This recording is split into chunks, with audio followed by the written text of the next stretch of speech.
L'Algérie vit une crise. Le 22 février, la révolte du peuple. Les Algériens sont sortis pour demander de nouvelles lois qui s'adaptent au temps, car il y a une classe politique qui sait accaparer le pays pour leur intérêt personnel que dans l'intérêt des Algériens.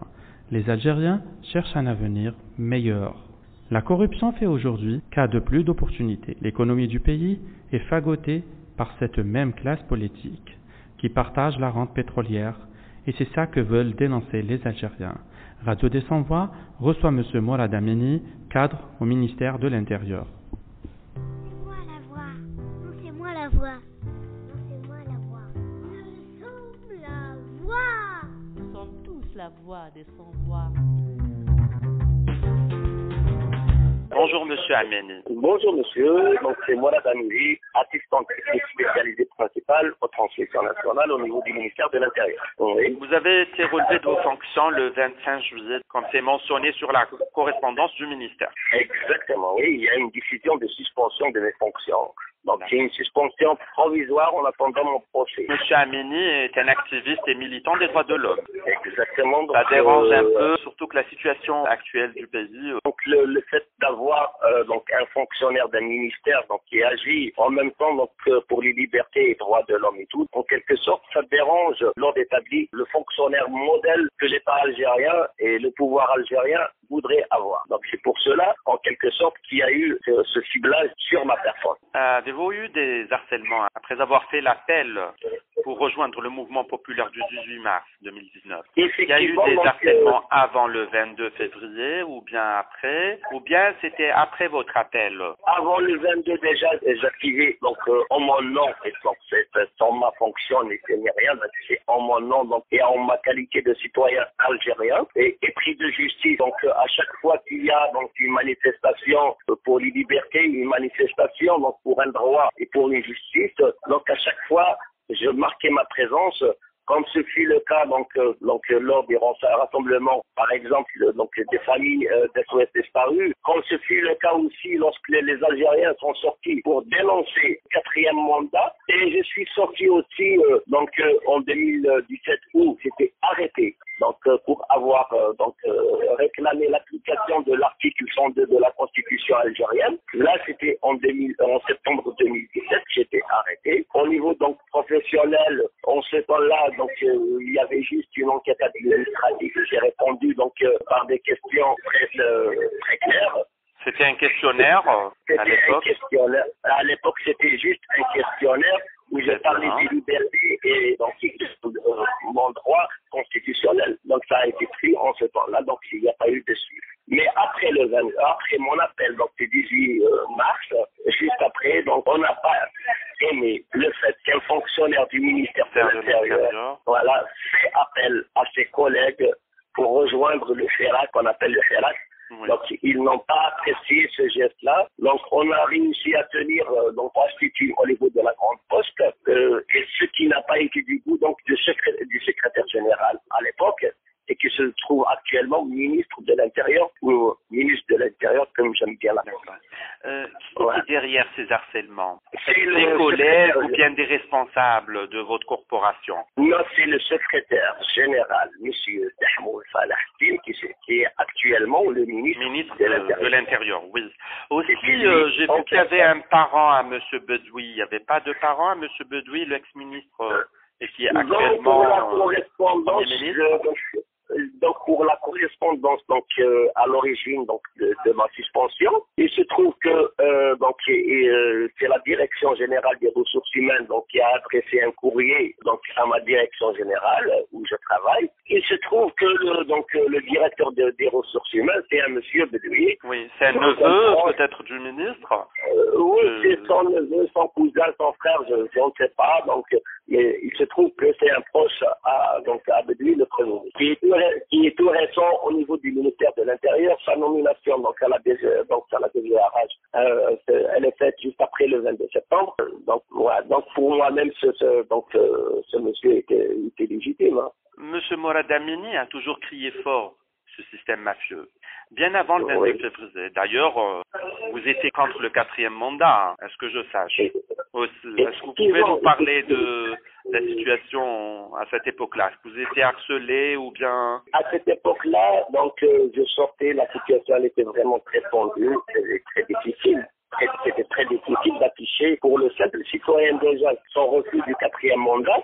Imaginez un petit peu, donc, quel fonctionnaire d'un ministère de souveraineté l'affiche publiquement et clairement. Mais en cette époque-là, donc, j'agissais avec un peu de prudence, mais quand même avec un peu d'assurance. Donc, je faisais très attention à mes déclarations, je faisais très attention à mes faits et gestes, mais j'ai assisté donc pratiquement à tous les sittings de Barakat qui étaient réprimés en majorité. Je faisais attention à ce que je ne sois pas arrêté, mais néanmoins, comme un fait que donc j'ai pu faire et adresser à mes collègues au niveau du ministère de l'Intérieur, et c'était la moindre des choses, juste à la veille des élections donc présidentielles d'avril 2014. Donc, j'ai adressé un appel à mes collègues pour leur dire qu'il fallait observer la neutralité de l'administration et la neutralité des fonctionnaires du ministère de l'Intérieur et de ne pas être comme l'était le gouvernement en ce temps-là. C'était vraiment donc un comité de soutien à bout de fléra. Qu'est-ce qu'on reproche aujourd'hui? Qu'est-ce qu'on a contre vous, Morad Amini? Qu'est-ce qu'on vous reproche? Officiellement, on me reproche donc c'est des insultes envers le ministre de l'Intérieur et le corps constitué. Mais c'est une atteinte à la personne ou effectivement, c'est ça. Donc, c'était pour des publications Facebook. Donc, tous les faits, elles sont sur Facebook, donc les réseaux sociaux. J'ai reçu une première plainte.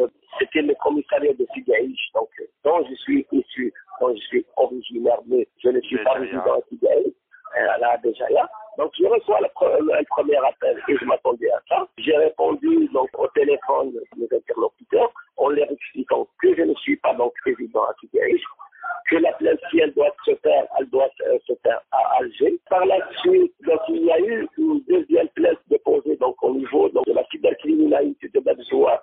Donc, je me déplace sans aucun problème là-bas. Donc, j'ai fait ma déposition, j'ai fait ma déclaration. Je reçois une convocation aussi rapidement que possible. Donc, pour se présenter au tribunal à Ramadan, c'était le 7 juillet 2019. Je me suis présenté donc au tribunal le 7 juillet. Le procès est reporté jusqu'au 22 septembre. Et par la suite, donc le mercredi passé, je reçois encore la visite donc, des policiers chez moi. Donc, en ce moment-là, donc j'étais dans mon travail, donc je travaillais. Donc, c'est mon épouse qui ouvre la porte et je reçois une troisième convocation à la police qu'il fallait me présenter donc au central de Béjaïa, chose que je vais faire donc ce dimanche. Voilà, je vais me présenter. Bon, c'est toujours pour les mêmes effets. D'ailleurs, bon, je ne trouve pas ça normal comme me convoque dans plusieurs commissariats pour les mêmes faits et pour une plainte de la même personne. Une sorte d'intimidation. C'est une intimidation, du harcèlement. Même la suspension se carente dans le cadre des intimidations, du harcèlement et des tentatives de musulmans, beaucoup plus. Qu'est-ce que vous pouvez dire de la justice algérienne, M. Amini? On attend beaucoup de la justice algérienne. Donc, la justice algérienne, il faut le dire, que les magistrats qui étaient donc concernés par les élections présidentielles d'avril passé, les magistrats ont été du côté du peuple algérien. Donc, ils ont refusé d'encadrer les élections. La justice algérienne a fait une déclaration qu'ils sont du côté du peuple. Mais malheureusement, la justice algérienne, comme on le voit toujours-ci, avec le jugement du hiérarchie. Et pourtant, il y a eu une déclaration, donc il y a un engagement de ne jamais juger quelqu'un donc du hiérarchie. Malheureusement, donc les magistrats, eux, n'ont pas tenu parole. Donc pour nous, on doit se battre encore plus pour libérer cette justice. Cette justice, elle doit s'être libérée par des lois et non pas par des déclarations, comme le font soit le chef de l'État, soit le chef d'état-major qui est Salah. Nous, donc la justice, elle doit donc être indépendante réellement. C'est par des lois et par donc comment on appelle ça, donc l'indépendance réelle de la justice algérienne. C'est en lui enlevant les coups de téléphone qu'ils reçoivent, en leur enlevant donc les interférences qu'elles reçoivent, et tout ça doit être encadré par des lois claires et nettes. Monsieur Morad Amini, On est en 2019. On parle toujours de détenus politiques.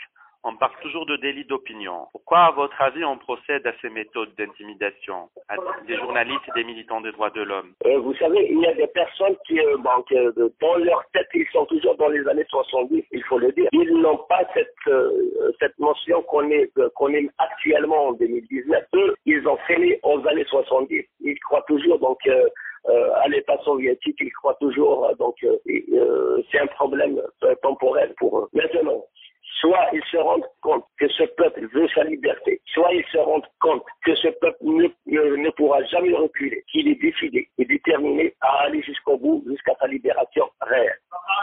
Voilà. Monsieur Amini, est-ce que vous pouvez faire un appel depuis notre radio, la radio des sans-voix? J'appelle tous les Algériens à rester unis. J'appelle tous les Algériens à s'afficher contre toute injustice, quelque forme qu'elle soit. Soit du harcèlement comme ça, soit des intimidations, soit des arrestations abusées. Il faut s'engager vers ça. Il faut afficher la solidarité entre Algériens, ça c'est la première des choses. Il faudrait remobiliser encore plus lors des marches de vendredi et lors des marches de mardi des étudiants. Et j'appelle les corporations qui étaient là, qui étaient présentes lors du début du Salat. Les avocats par exemple, les médecins, ainsi de suite. Chaque corporation doit s'impliquer dans ce mouvement de révolte. Donc j'espère que d'ici la rentrée sociale, les choses vont rentrer dans l'ordre et la remobilisation, elle va être vraiment à la hauteur des aspirations de ce peuple. Un peuple qui n'aspire qu'à sa liberté et qu'à recouvrir son indépendance réelle. Merci, voilà. Monsieur Amini. De rien et salutations à tous nos amis et tenez bon.